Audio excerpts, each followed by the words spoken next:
بسم اللہ الحمدللہ والصلاة والسلام علی رسول اللہ.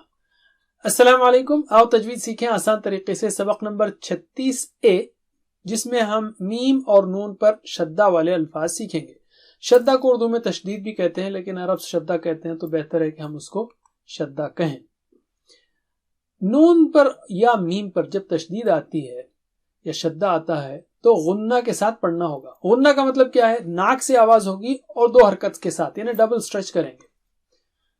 جیسے مثال کے طور پر میں بات دہرائیے. ان ان انہو انہو انہم انہم انما انما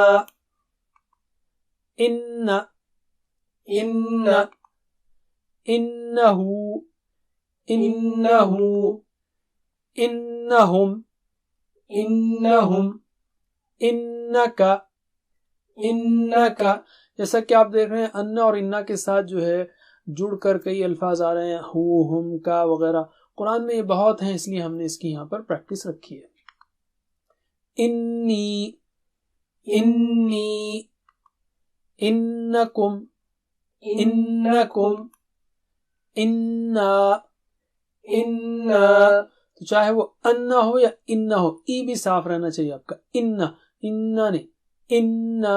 دہرائیے انا انا کننا کننا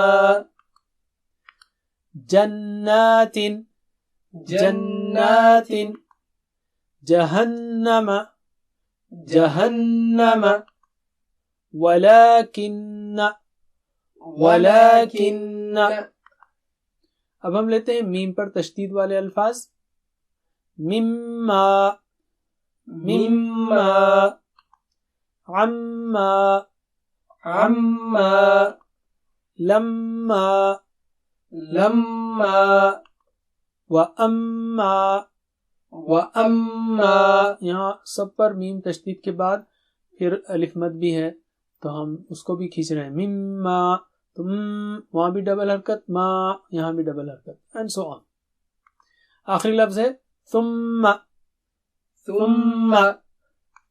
بس اتنا ہی. جزاکم اللہ خیر والسلام علیکم. Please visit understandquran.com for our courses on read al-Quran, learn tajweed and understand al-Quran and for one-to-one learning. جزاکم اللہ خیر والسلام علیکم.